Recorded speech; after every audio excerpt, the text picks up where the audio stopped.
Some F-35 suppliers are having trouble delivering parts on schedule, and Turkey's departure could make that worse. Washington – Lockheed Martin's F-35 Joint Strike Fighter is on the verge of full-rate production, with a decision slated for early 2021. But a congressional watchdog group is concerned that as the company ramps up F-35 production, its suppliers are falling behind. And those supply chain problems could get even worse as Turkish defense manufacturers are pushed out of the program, the Government Accountability Office said in a May 12 report. According to the GAO, the number of F-35 parts delivered late skyrocketed from less than 2,000 in August 2017 to upward of 10,000 in July 2019. The number of parts shortages per month also climbed from 875 in July 2018 to more than 8,000 in July 2019. More than 60% of that sum was concentrated among 20 suppliers, it said. To mitigate late deliveries and parts shortages, and deliver more aircraft on time, the airframe contractor has utilized methods such as reconfiguring the assembly line and moving planned work between different stations along the assembly line, the GAO said. According to the program office, such steps can cause production to be less efficient, which, in turn, can increase the number of labor hours necessary to build each aircraft, which then drives up cost, the GAO added.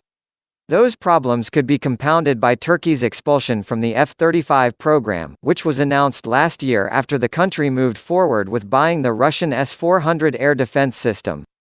Although Turkey financially contributed to the development of the F-35 as a partner in the program, the U.S. Defense Department has maintained that Turkey cannot buy or operate the F-35 until it gives up the S-400. The Pentagon has also taken action to begin stripping Turkish industry from the aircraft's supply chain, a process that involves finding new companies to make 1,005 parts, some of which are sole-sourced by Turkish companies. Ellen Lord, the Pentagon's Undersecretary for Acquisition and Sustainment, had hoped to stop contracting with Turkish suppliers by March 2020, but in January she said that some contracts would extend through the year, according to Defense One. While the Defense Department has found new suppliers to manufacture the parts currently made in Turkey, it is uncertain whether the price of those components will be more expensive. Furthermore, as of December 2019, the new production rates for 15 components were lagging behind that of the legacy Turkish producers. According to program officials, some of these new parts suppliers will not be producing at the rate required until next year, as roughly 10% are new to the F-35 program, the GAO said.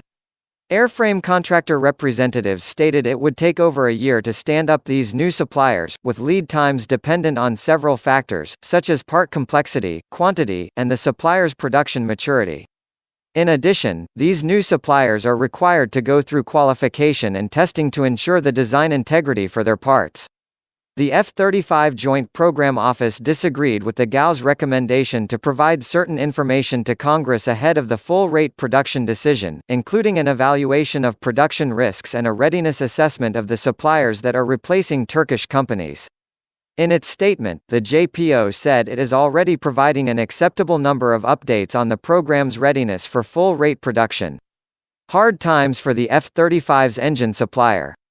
Not all F-35 production trends reported by the GAO were bad for the aircraft.